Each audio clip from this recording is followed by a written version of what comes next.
With the recent release of Luis Elizondo's book, Imminent, Inside the Pentagon's Hunt for UFOs, Ryan rebroadcasts a classic episode of the podcast, where he is joined by former Deputy Assistant Secretary of Defense and former Staff Director of the Senate Intelligence Committee, Christopher Mellon, and former U.S. Army Counterintelligence Special Agent and lead investigator of the Advanced Aerospace Threat Identification Program, Luis Elizondo.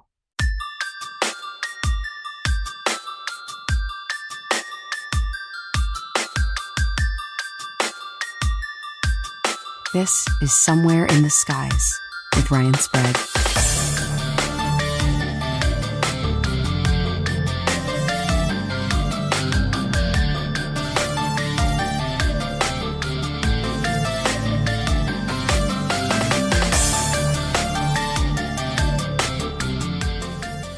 Welcome, everyone, to a very special live stream today of Somewhere in the Skies. And I have to personally thank the Debrief and specifically Chrissy Newton for putting our show together today with our amazing guests who we will get to in just a second. If you're new to the channel, we chat all things UFOs in a very grounded, objective way. We bring on people in all walks of life to talk about it. And that's what we're going to be doing today after this, I would say, pretty scathing yet very crucial article came out at the Debrief by the author, Christopher Mellon, of the article, who we'll be talking to today as well. Without wasting any other time, I'm going to do a little brief intro here of what we're going to be talking about. So an article came out in the Debrief yesterday, February 3rd, about the blatant absence of the United States Air Force in the UAP issue. This is a brief overview of that article that we'll be talking about with our special guests today. So last June, the Director of National Intelligence released a public report entitled Preliminary Assessment Unidentified Aerial Phenomena. The report confirmed that UFOs or UAPs were operating on a reoccurring basis with seeming impunity in restricted U.S. military airspace. The report cited 144 incidents since 2004. The U.S. Air Force contributed very few, if any, of the 144 reports. How is this possible in light of the USAF's global responsibility for aerospace defense and its massive air and space surveillance capabilities? The lapse in USAF reporting raises doubts on the credibility of the Air Force on the UAP issue and its responsiveness to civilian oversight. The author brings forth convincing data indicating that the Air Force and its component organizations actually detected thousands of UAP from 2004 through 2021. So we are going to be talking all about this today with Christopher Mellon and Luis Elizondo. Little brief intro for both of these guys. Christopher Mellon is the former Deputy Assistant Secretary of Defense and former Staff Director of the Senate Intelligence Committee. And Luis Elizondo is a former U.S. Army Counterintelligence Special Agent and former Director of the Advanced Aerospace Threat Identification Program. But before we bring them in, I do want to bring in my co-pilot, my co-host for this episode today, and that is Chrissy Newton from the Debrief. Chrissy, thank you for joining me. Hi, Ryan. Thank you for having me. Again, like one of my favorite podcasts. So just happy to be here. My absolute pleasure. Again, you are the one who put this all together today. So I have to thank you and all the guys over at the Debrief for making this happen with our guests who we're going to bring in right now. So welcome to Somewhere in the Skies. We have Christopher Mellon and Luis Elizondo. Thank you so much for joining me today, guys. Pleasure to be here. My pleasure. Thank you. Thank you. I mean, okay, Chris. So obvious question, man. This article came out yesterday. It's getting buzz everywhere in the UFO community, outside of the UFO community. I've had so many former Air Force people reach out to me linking to your article. I know The Hill is really interested in this as well. But initial question for you before we really get started. What prompted you to write this article that came out in the Debrief yesterday? Well, thanks for asking. I was having trouble sitting still in light of what has transpired the last couple of years. It was really getting under my skin, the complete disconnect between what Congress had asked for and what the Air Force had provided. And when you read the report, it suggests that they may even be contemplating not filling in that gap, but just going forward and saying, well, we'll do kind of a test experiment program for a while and see how that goes.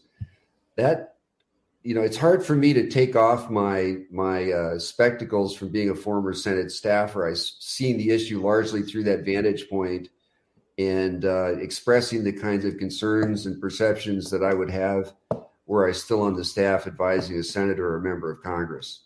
So it just struck me as outrageous, actually, and I wanted to express my concerns and observations about that. Yeah, I mean, and again, the timing for this article, I think, couldn't be better, especially since we now have several groups within the Pentagon and, with former representatives and current representatives really getting behind the UAP issue and forcing this topic into the mainstream like never before. But I know yesterday on Chrissy's show, you talked a little bit about these sensory systems that the Air Force is privy to and use on a constant basis. So I was hoping maybe could you briefly touch on a few of these for us and why you think the Air Force is literally the branch of the military that should be taking the reins on this entire issue? Sure. Well, I'll provide a few brief examples. So there's a system called the Space Fence,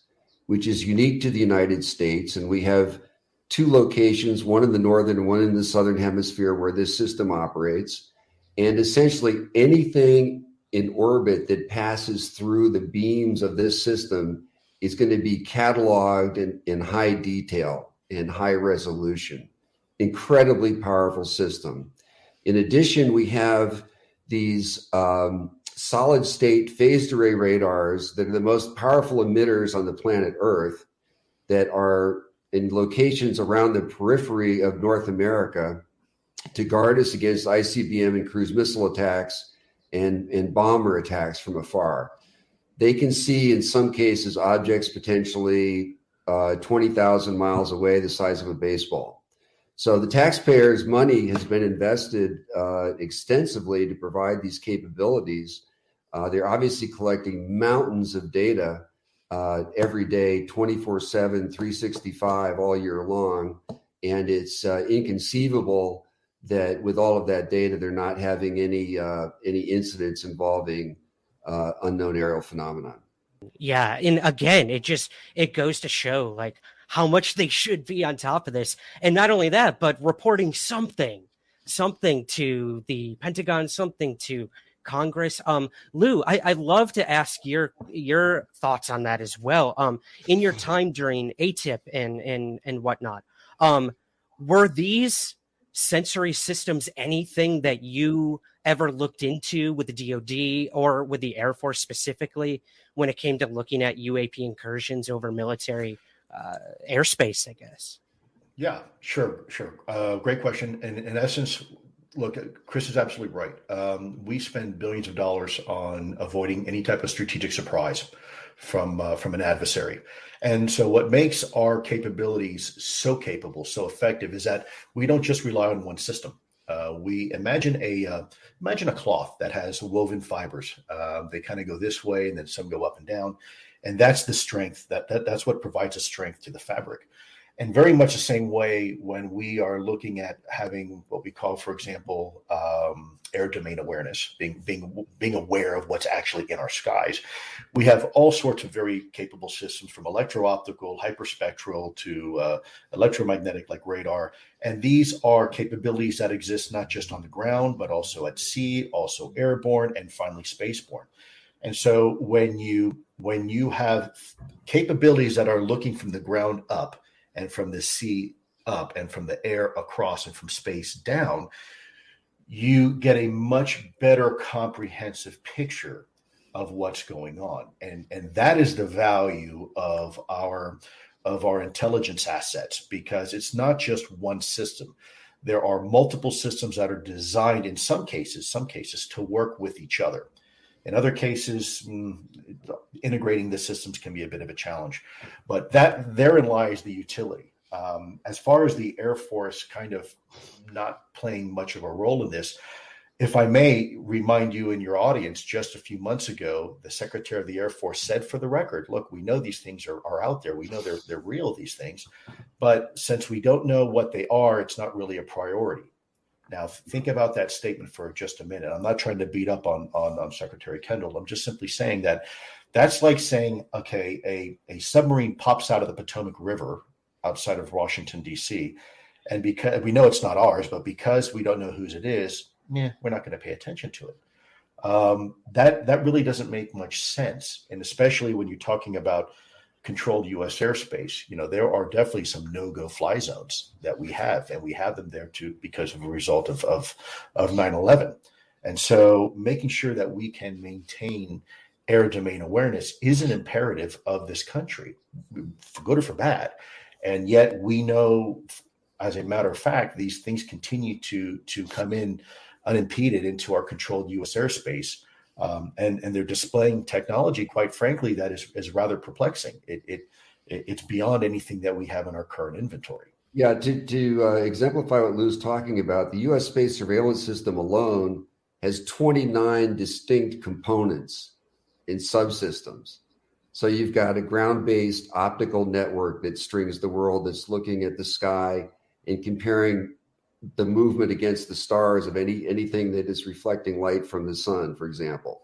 And then imagine 28 other components, including satellite systems and ground-based radars and other things. So it is quite an extensive mesh, as Lou said. But part of the reason that, in addition to that it seems so unconscionable to me that the Air Force was not presenting or sharing any cases is some of this stuff is in the newspapers. I mean, we've got Air Force interceptors taking off from fighter squadrons in Oregon, chasing UFOs that commercial airline pilots are reporting to the FAA, and the FAA's got them on radar. And we've got the chatter from the pilots on radar, and the Air Force is acknowledging these planes were scrambled. So how can they not list and identify those as UAP incidents?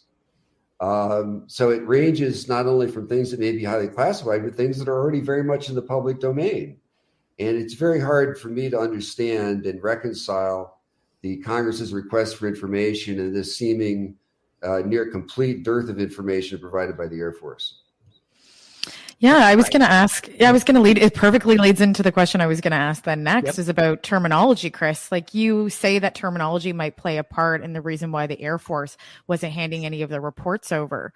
Can you talk a little bit about that? Because maybe that's one of the reasons as well, especially if we're seeing it in the mainstream. Well, I'd like to share a story in that regard. And this goes back to the days of Project Blue Book. And there was some public debate and criticism between the main astronomer, chief scientist of Project Blue Book, Mr. Hynek, and Carl Sagan, who was a critic of UAPs. And Carl Sagan said, well, if there were really these UFOs around, certainly NORAD would see some of them. So Dr. Hynek went to NORAD headquarters with Dr. Vallée, got a briefing, challenged them, and it turned out that the Air Force, while they were saying we have no UFOs, they were saying, oh, well, we call them UCTs, uncorrelated targets. And we do have a lot of those, but that's not what you asked about. So, people can play semantic games in terms of how they characterize things and categorize things. And we know that after 9/11, for example, they provided Congress statistics on unknowns in the atmosphere in North America. There were hundreds of cases per annum. They updated that in 2015 and provided data on that. So why is it so hard to do that today? And similarly with space-based surveillance, they acknowledge publicly we have thousands of unidentified objects in orbit, mostly pieces of space debris and junk. But again, they were not forthcoming in terms of trying to provide a picture that would help members of Congress decide how effective the system is. Do we have gaps? Do we have problems? Should we be spending more? How much of a threat is there? That sort of thing. The members are sort of being asked to operate in a vacuum, and I don't think that's acceptable. That's what always bothers me, is the different terminology that could be put in place to sidestep this issue, and what can be classified, what can be unclassified as well. And NORAD is certainly the place that I think a lot of people are looking, the Department of Energy as well.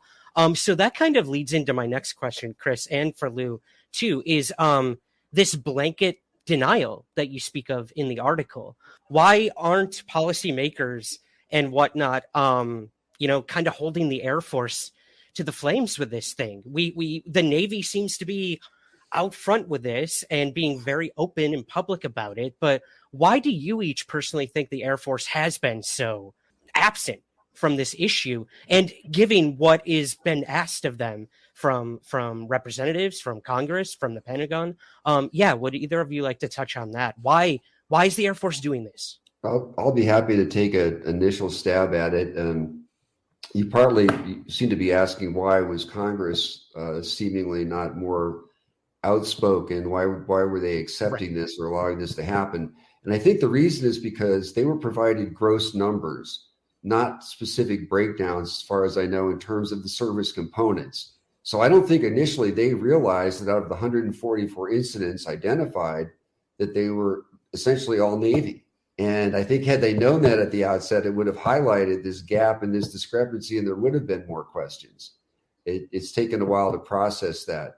In terms of why that is, this is speculative, but the behavior we're observing does suggest that there's either a degree of contempt for civilian oversight, or there's something that they're very concerned about concealing and hiding, or they're very disorganized, or some combination of the above.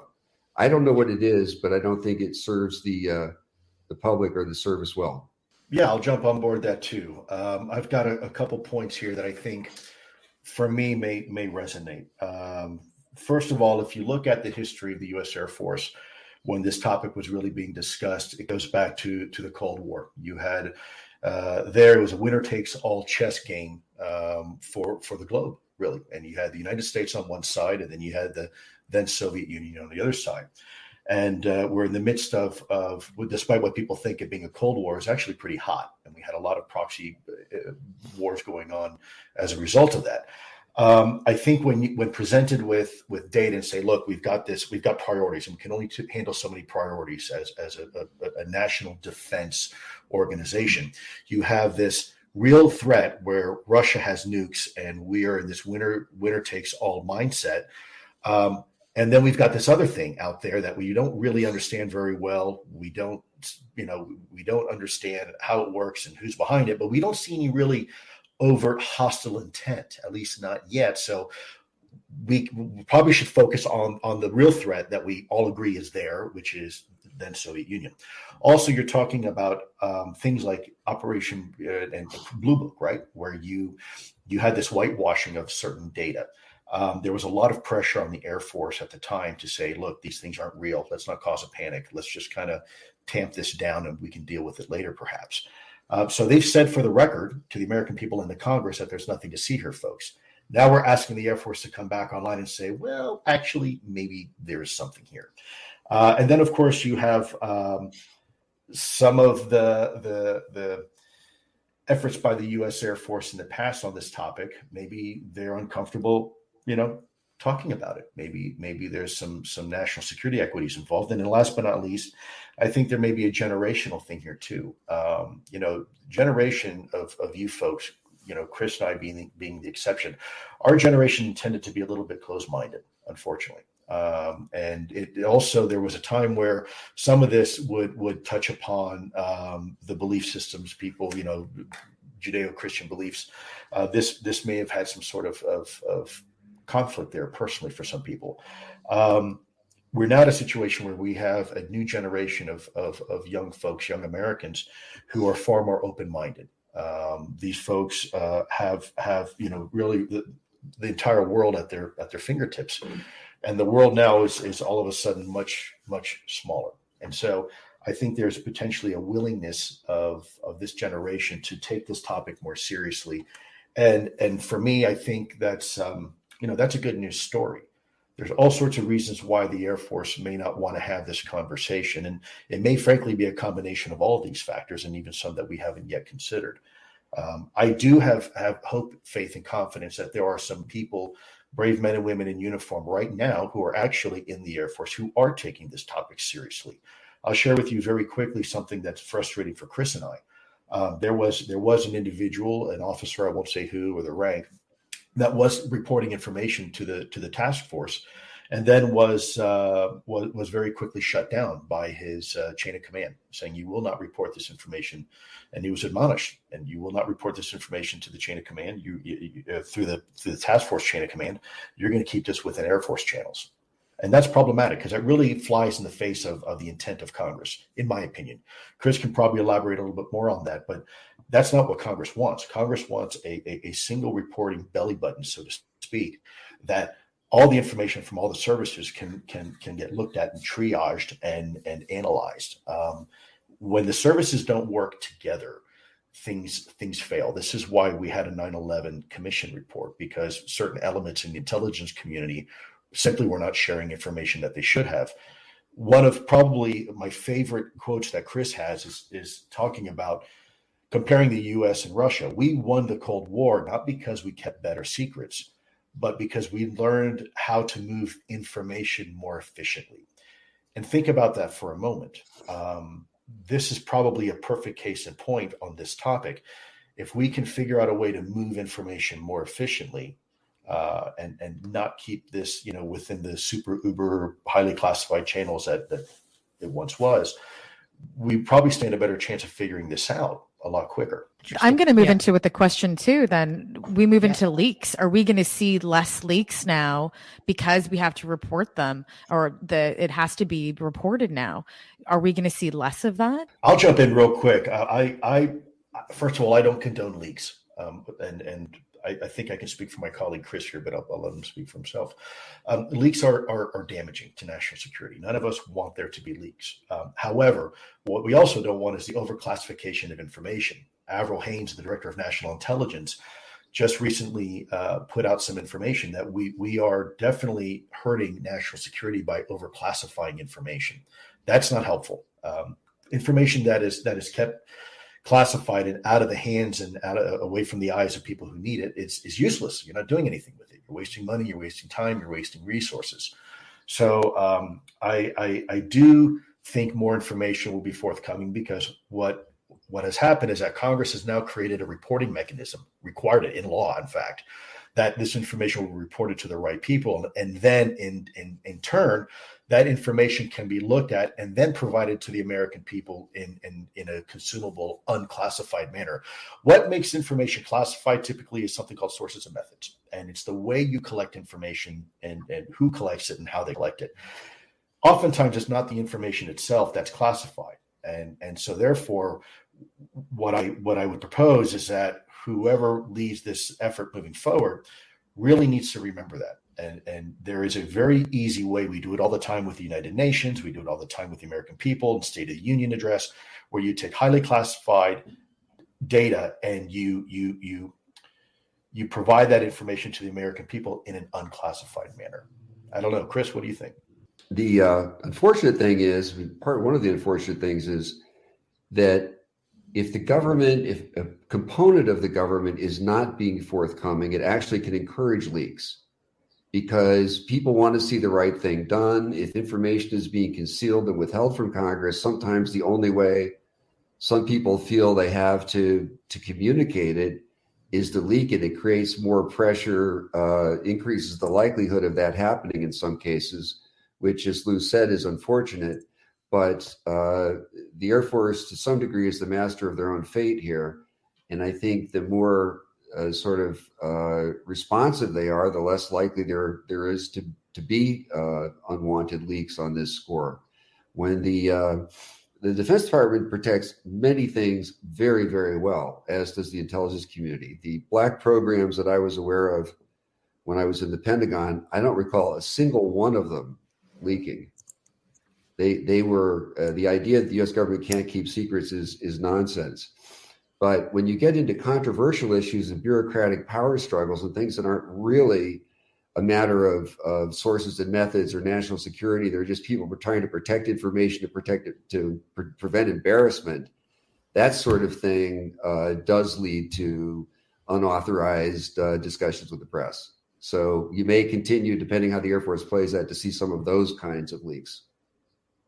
Gotcha. I'd like to rewind for just a minute with you guys. Chrissy, that was a great question. This goes back to these joint airborne Navy and Air Force training exercises, Chris, that you bring up in the article. And, even covered on Unidentified, we heard from several members that the bricks on a Navy ship were taken by, allegedly, some sort of body of the Air Force. And you do bring this up in the article as a major concern. Like, why were they able to just come down on a helicopter and like take these things, no questions asked? So like, why are these things being reported by just the Navy, and then the Air Force is swooping in to take any of the data on it? I would love for you both to comment on that, what your thoughts are, if they've evolved at all, your thoughts on that issue that you guys brought up in your show very early on. And anything you want to comment on that? Well, let me start, if I may. I don't know for certain that happened with the helicopter. I've heard disputes about that from different Navy personnel. But one thing we do know, I believe for certain, is that the Princeton radar data, regardless of whether it was that helicopter or something else, was last seen in the hands of the U.S. Air Force, and it remains missing.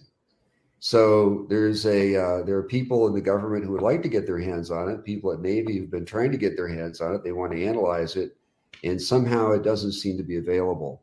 And that is part of this larger pattern Lou talked about of, for example, leaning on people who want to share information with the UAP task force, not being forthcoming with known incidents that have occurred, and so forth. So there is a bit of a pattern there that's a little concerning, frankly. And I think those are all questions that need to be pursued vigorously. Anything to add, Lou? Yeah, I'll tell you what's equally perplexing. The question is why. So the deck logs for the Princeton are available. In fact, deck logs for ships are available at the National Archives. And yet the deck logs for the Princeton for that particular day during the Tic Tac encounter are missing. They're gone. It's like they were never there. So someone somewhere is not comfortable with this conversation occurring. So then one has to ask, who is it and why? What are the equities at stake that would get somebody to remove those deck logs? A human being had to have been involved to do that. So it's not just the tapes missing or being taken by allegedly by a helicopter, but there's other bits and pieces of information that are just missing. And that's problematic because we have institutions and a system for a reason, because people need to have faith and confidence in that system, and transparency is one of those primary ways that we instill faith and confidence into a system or an organization. So for some reason, someone doesn't want to be very transparent about this topic or that particular event. So we're forced to scratch our heads and say, why? The pilots have already come out. Chris will tell you, Chris was very helpful with this, but I took the pilots and the radar operators to actually brief the Secretary's staff on this topic when I was running ATIP. And they were very, very compelling. This was the eyewitness testimony from the pilots themselves and radar operators who are literally, in essence, testifying, so to speak, in front of DoD senior staff that work directly for the Secretary. And when you have organizations within that own system that are obfuscating, that's a problem. We have that to me is even more dangerous than something flying in our controlled U.S. airspace. It's elements within the bureaucracy that are not working with other elements, or frankly, that are just ignoring the will of either Congress or the Secretary of Defense. Chrissy, do you want to take the lead next? Do you have any burning questions for the guys before we move on? Well, I was just going to ask, where do we go from here? Like, Chris and I in my interview, and he speaks a little bit in the article about solutions. Lou, I'd like to hear your solutions on this and like where you feel we can go through next, so that how we can make reporting better and then working with the Air Force a little bit better as well. Well, Chrissy, you're doing it. You're doing exactly what the media should be doing, and that is reporting relevant information to the people. There was a time not too long ago that the media would have run away from this topic, probably with their hands in the air, because of the stigma and taboo that has been historically associated with this topic. I think that's changing. What can we do as an American people? I think we can encourage our elected officials to continue to pursue this topic and let them know we want this to be a national priority for us. I think we can encourage the media, mainstream media, to continue to pick up this topic and talk about this topic. Ultimately, this topic doesn't belong under the purview of any one organization or institution or government. It really belongs to all of us, in my opinion, and therefore we should probably have a group conversation. So doing exactly what you're doing now is what's moving the needle. Said it earlier, I get calls from DC. Chris will tell you the same thing. He did already. We get calls and emails from DC all the time with articles and links to the debrief. So, I mean, there you have it, right? That's proof positive that people are paying attention to what you're doing and what you're saying and the material you're providing. So I guess my suggestion would be just keep doing what you're doing and be courageous enough to challenge the system. I'm not saying do anything illegal, but we can do. There's a lot we can do under freedom of the press and freedom of speech and whatnot that I think is very helpful here. I think we need to continue to have this conversation like we see with Avi Loeb and the Galileo Project, where mainstream scientists and academics now can start having a conversation about this topic without fear of any type of professional retribution. I think that's hugely important. And last but not least, I think we need to have this conversation openly and stop beating around the bush. I think transparency is going to be key here if we really want to try to figure this out. That's my 2 cents anyways. Hey everyone, Ryan Sprague here, host of Somewhere in the Skies. If you've ever thought about supporting us, we have great 2 easy options for you right now. If you listen to the show on Apple Podcasts, you can click the subscribe button at the top of your Apple feed. Or you can join our Patreon at patreon.com/somewhereskies. Both of these options give you the same benefits. Early access to the main show, bonus episodes and content, and priority to ask our guests your listener questions. So, to help support Somewhere in the Skies, click that subscribe button on Apple or visit patreon.com/somewhereskies. Thank you so much for your support and keep looking up.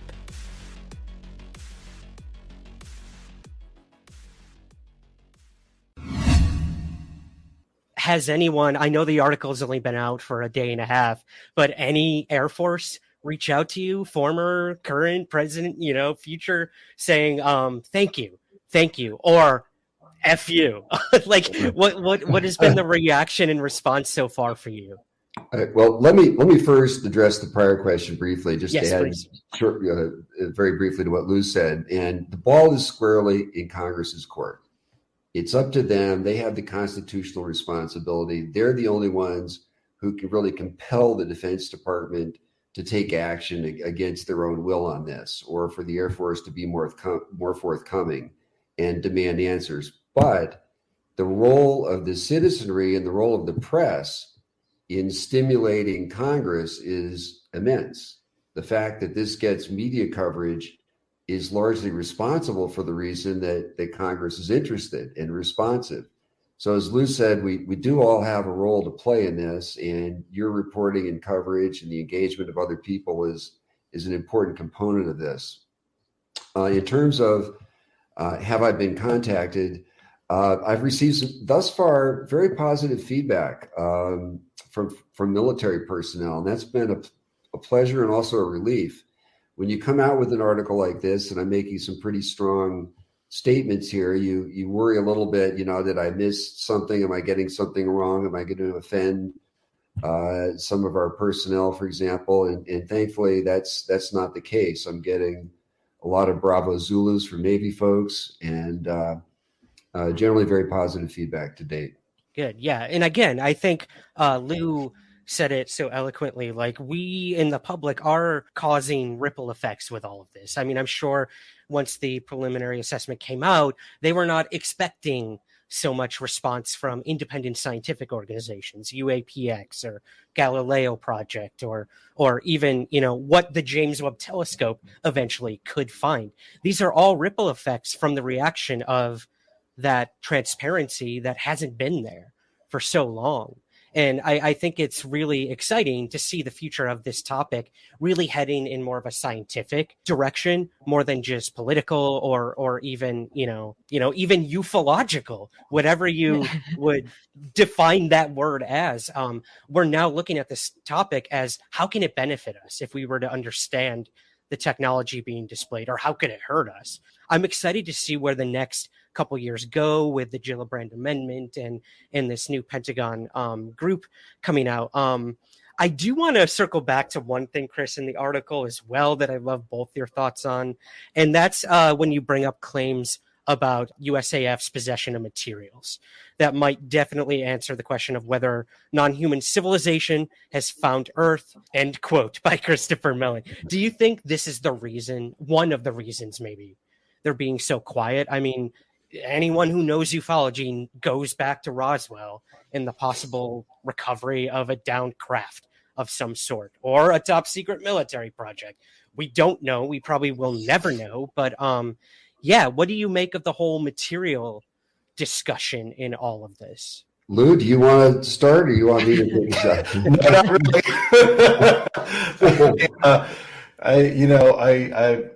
I've said what I could say. Probably Chris, you may be more eloquent on that topic. I didn't know about that, but I would say that one of the points that I'm trying to make in the article in that regard is, whether or not that is true, it shouldn't be the Air Force's decision whether civilian policymakers are informed or not at the top level. To date, the Director of National Intelligence and the Deputy Secretary of Defense, it's not clear that they've gotten much more from the Air Force than the task force or Congress have. Perhaps they have, but that's not even clear. So if nothing else, I think we can all agree that if the Air Force is in possession of information that is that radical, that significant, that profound, at least at a minimum, the top civilians in the government need to be witting of that and in a position to be making decisions. One of the reasons is because now we have the private sector and the scientific community beginning to take this seriously. So the U.S. government is no longer going to be only or primary source of information on this. Increasingly, there's going to be credible information coming from the Galileo Project or the Scientific Coalition for Ufology, or people like Jacques Vallée, who just published the first peer-reviewed paper on materials associated with a UAP incident. So to the extent that there is information being concealed along these lines, there's competition now that the government didn't have before. And that's something they need to think about as well. Healthy competition is always a benefit, for sure. Chrissy, do you have anything? I've got one more from Lou, our producer, but hop in if you want. Well, I was just going to say, has there been any recent conversations that you've had with the DoD or the UAP task force about anything data or anything that's going to be coming forward in the next little bit that we can talk about? I don't have any indication that new information is going to be coming forward anytime soon. One of the great things about the Gillibrand Amendment, and this was not in the Defense Authorization Bill in either house prior to the Gillibrand Amendment, is that there is now a continued requirement for reporting to the public at the unclassified level. So not later than October 31st, we should receive another unclassified report available to everyone on what is going on here. So that's terribly, terribly important. And in fact, one of the most important components of that legislation. And that will produce more information if we don't get anything before then. Yeah. And I mean, too, I think it's really interesting that once these reports start coming out to the public, I know, Lou, I know your thoughts on leaks, and I completely understand. But do either of you personally think we're going to see what happened right before that first assessment came out? We started getting quote unquote leaked videos. I don't want to get into the debate of sources and stuff like that. We could debate that forever. But do you guys think we might see this reaction from within of some people being like, I know they're not going to bring this up, so here you go. Is the debrief going to get that triangle video finally? I think the beauty about Congress being involved is Congress can do a lot of things that we can't. They have a requirement to represent their constituency. It's an obligation. And so if they get a draft copy of a report and it's not scratching their itch, so to speak, answering the questions that they want answered, then there's a very good chance you're going to see them go public with their concern, as we've seen in the past, right? There's been some outspoken folks on the Hill, whether it's Marco Rubio or Tim Burchett or Gillibrand and Gallegos and Warner, everybody else. They're not afraid to speak their mind. And communicate with their constituents and say, hey, look, this is what's going well and this is what's not going well. And I think we can expect that. They seem to be committed to transparency on this topic, which should be applauded. And I congratulate them for doing that. As far as you're talking about triangle videos and other leaks, Chris said it absolutely right. When people feel, and I think one of your audience kind of wrote this in a tweet as well, in a message, that when people lose faith and confidence in the system and they feel like they've got nowhere to go, then that's when you start seeing the leaks, when you start seeing people getting frustrated because the system isn't working. And again, I don't necessarily condone that, but that seems to be kind of the trend. So if the Department of Defense and the intelligence community don't want any more leaks, then my suggestion would be for them to be more transparent, be as transparent as possible on this topic. That's fair. Yeah, I'll echo that there's a almost unprecedented deficit of trust in the American government right now, generally writ large, on any topic.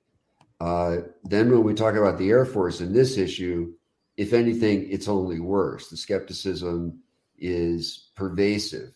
So it's an opportunity for the Air Force to try to set the record straight and turn things around. And thus far, unfortunately, they've been doing just the opposite. They've been circling the wagons, not sharing information, even with other components of the Defense Department, even with the Deputy Secretary's own task force. So to me, that's outrageous, and that's what prompted me to write the article. If the Deputy Secretary himself cannot get straight answers after months and months, we live in an information age where you can ask Siri a question and get an answer in seconds. We invested billions and billions to try to integrate our information systems to produce quick answers for decision makers, for policymakers. And here we have a whole team set up that is dispatched to go out and get information about this topic and put it together for the top leaders of the Defense Department, and they're getting stonewalled. I mean, to me, that is outrageous. I'm sorry, but that's why I felt I needed to speak out and say something. So what happens if this keeps going on? If they keep stonewalling and then other departments keep stonewalling too, what will be the outcome of it? What's the cause and effect? This really comes down to the Congress and what their temperature level is, what they're willing to put up with. If they don't want to challenge this, and none of the seniors in the department want to challenge this, then it'll continue as is until something else develops, something new happens that changes the mix. But I don't think that's going to prove to be the case. I think that there are enough members now who understand that they can talk about this publicly. It's not only okay, it's important. It's a flight safety issue. It's a national security issue, and an urgent one. And so I think they're going to demand answers, and I think they will be forthcoming. And I think 2022 could be another transformative year, another year of great strides forward in better understanding what's really happening out there. And Chris, if I can jump in real quick, my concern right now with where we are in this conversation is that it's there's a bit of a precariousness right now, urgency, and part of that is because as a nation we're dealing with a lot of issues. Right, we're still on the heels of COVID, which has been a huge social stress for our nation. There's financial uncertainty within the markets. Sometimes there's issues that we're dealing. Every crisis du jour, whether there's a border issue, or there is issues in the Crimean Peninsula right now in Ukraine or South China Sea and Taiwan. I mean, we're dealing with a lot as a people. We're dealing with a lot. And so is Congress. And we need to be understanding that Congress only has so much bandwidth, and we're going to have to be patient with them. I remain very optimistic and hopeful that Congress will continue to take this topic very seriously. And I'm hopeful that the executive branch will do what it's supposed to do to the letter of the law in response to Congress. But ultimately, it's up to us to make sure that this topic remains a priority.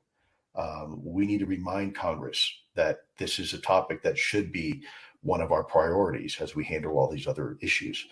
We need to remind the media that they need to continue reporting on this topic, so we don't lose the bubble, right? We don't lose the sight picture. And so that would be my recommendation. I agree wholeheartedly with Chris's assessment that FY22 and calendar year 22 could be a banner year for this discussion. But we can't just sit idly back and expect good things to happen without a little bit of encouragement. I mean, it still takes all of us, all of you, to engage as you have been doing and keeping this topic front and center. So that would be my advice. And you know what? I appreciate too, Chris, in the article, you even used some of the research by civilian UFO researchers. I know, with the NORAD stuff that you discovered and whatnot, these have been out there for years, but nobody's been paying attention. And I think it's really exciting to know that, yes, we do still have a place in this. And yes, we do pay taxes in order to, fund these sorts of things that should be A, protecting us, and B, being transparent with us about how they're protecting us and whatnot, to a certain extent. But I do want to ask both your thoughts on this.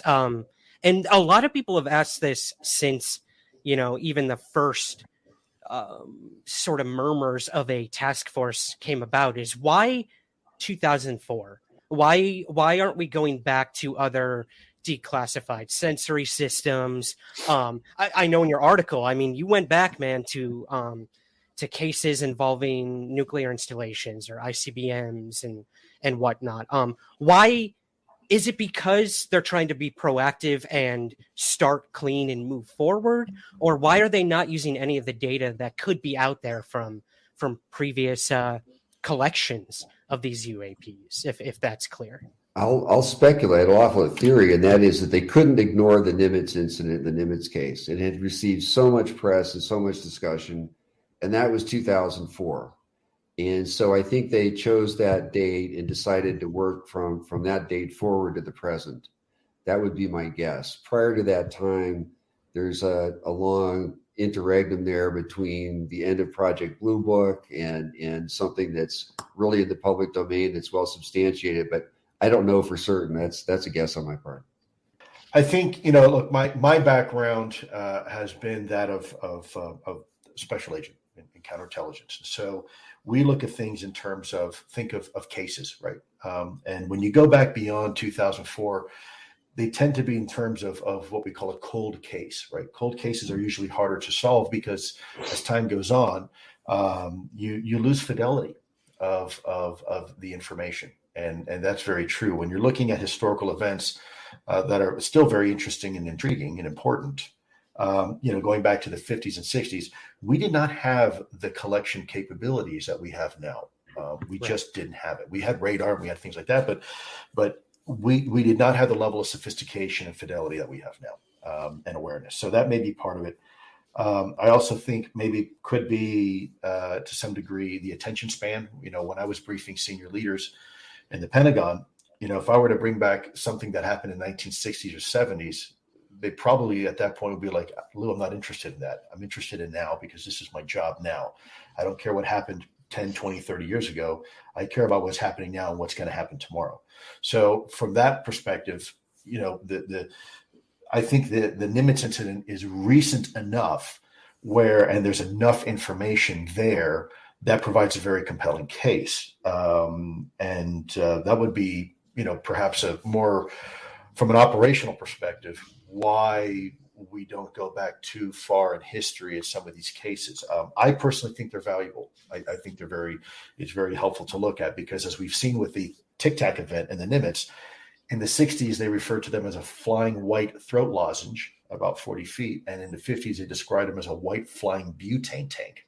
It seems like the same topic, same object to me, right? Doing the same things. So, there you have it. I think historical knowledge is important. But at the same time, is it as relevant as recent information?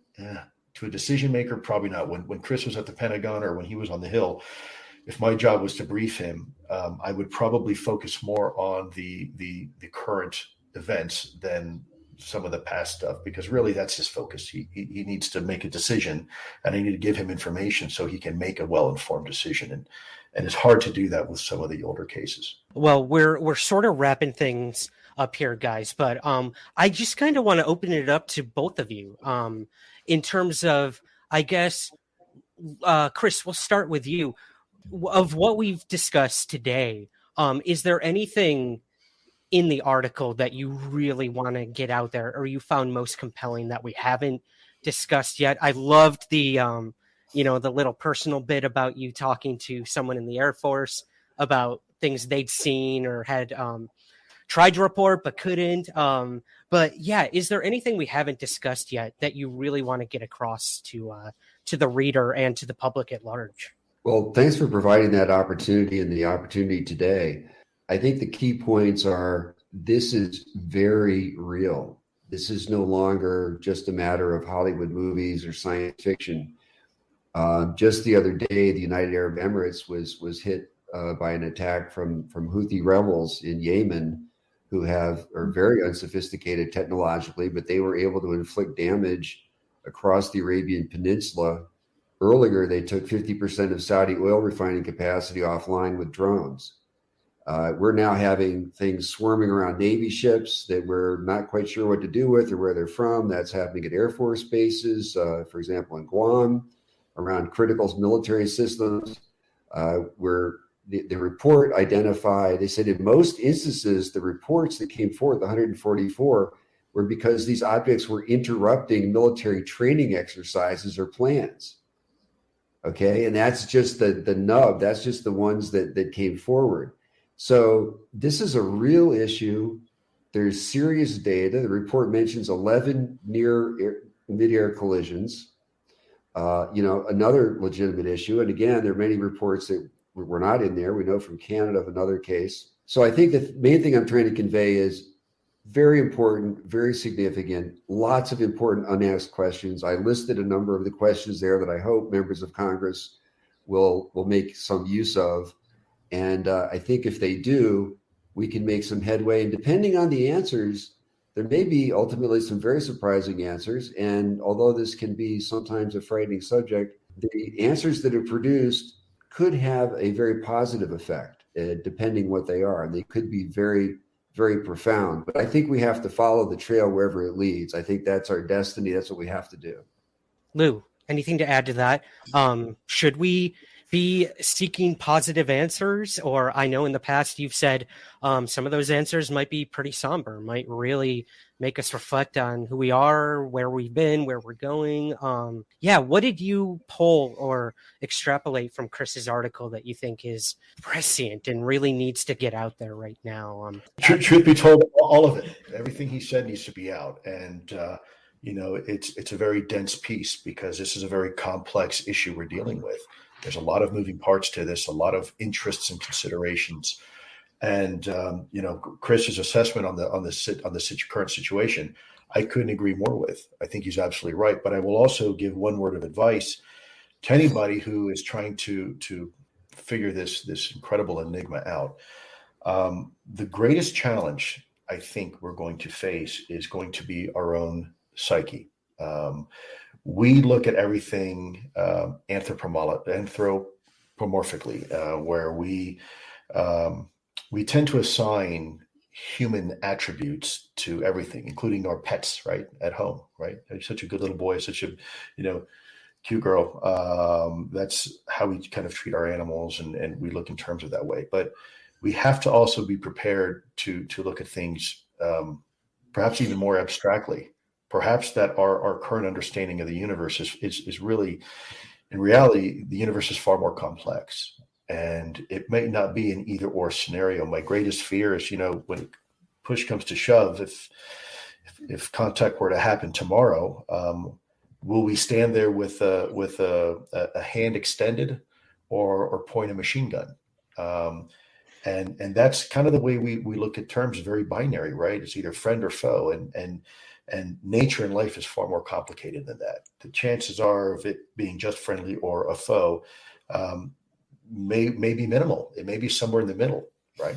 And so we need to make sure that we provide relevant information to our senior leaders and decision makers and policymakers of our country, so they can make a well-informed decision. That's ultimately what needs to happen. And they can't make a well-informed decision if information is being hidden from them. That, for me, is the greatest danger. They, let the chips fall where they fall. Provide the information necessary so our leaders can make a good decision, whatever that decision winds up being.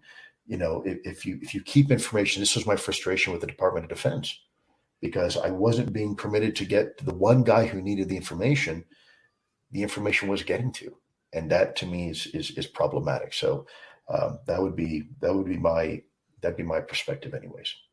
I'd love to ask a personal question, Lou, if you don't mind, before we wrap Sure. things up here.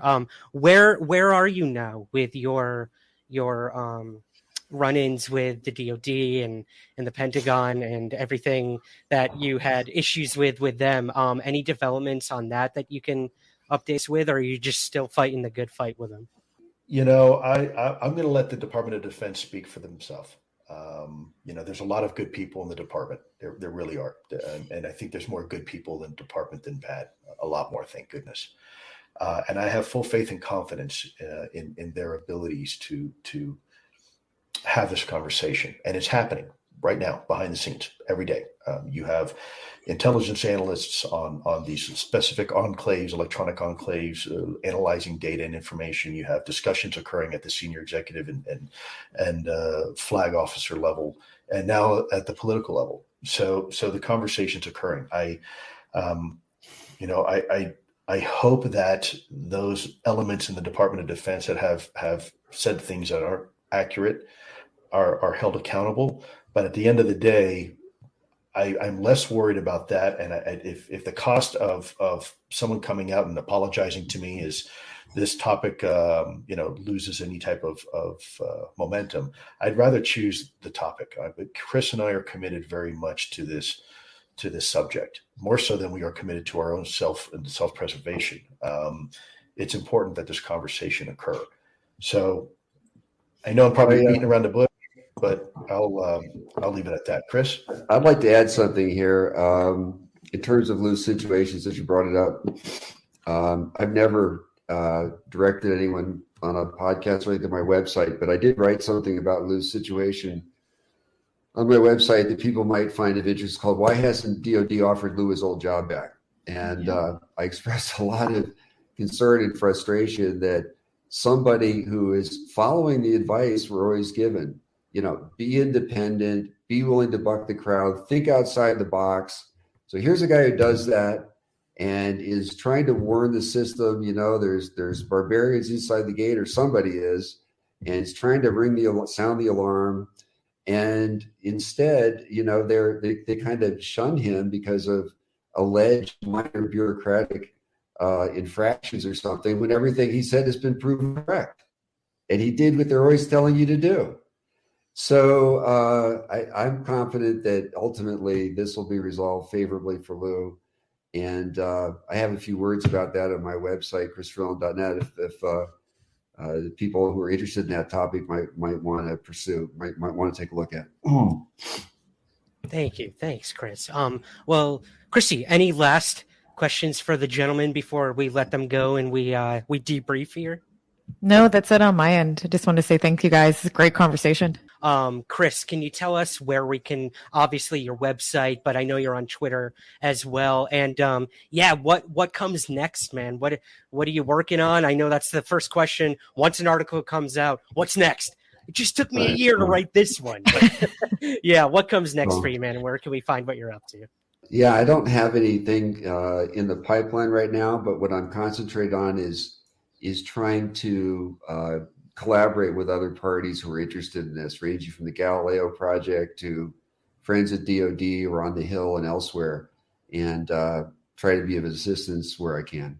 Awesome. Lou, how about you, man? I know you do a lot behind the scenes too. What comes next, and where can we find what you're up to? Got a lot of irons in the fire.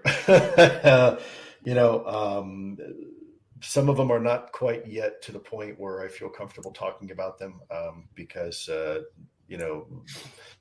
a little bit sensitive and requires other people to do certain things as well. So I'll keep those right now close to my chest. But know that we are working very, very hard behind the scenes. I'll be in DC next week. That's not a coincidence. We're working. We don't just go and hang out at the local bars there on Capitol Hill. We spend a great deal of our time working this topic and only this topic. So, there you have it. That's fair, man. I mean, if there's anything I've learned from talking to you and Chris, it's there are no coincidences. So I look forward to whatever comes next for both of you. I want to thank everyone for your questions and everything. Like I mentioned, we didn't have time today, but hopefully these guys will be able to answer some of them on Twitter for you, or maybe we'll have them back in the future to discuss some of those. But other than that, we're just going to have some debrief time here, gentlemen. So I'm going to let Mr. Elizondo and Mr. Mellon go, but I want to wish you both the best with everything moving forward. Chris, I can't wait to see the reactions from within and on the outside on this one. And we needed this because a lot of people in this field are pissed off that the one branch of the military that should be talking isn't. And that comes on the cusp of another branch of the military just starting up now that could become a big player in this as well. And that's the Space Force. So again, the future is uncertain, but it's bright with everything you guys have brought forward. So with that, I want to thank both of you today for coming on Somewhere in the Skies. Thanks for having us. Appreciate it. My pleasure and honor, as always, guys. Thank you so much for doing this. See you in DC next week, Lou. Indeed. We'll see you there you go. Told you, no coincidences. Thank you, guys. Appreciate your time. Have a good rest of your day. Good to see you both.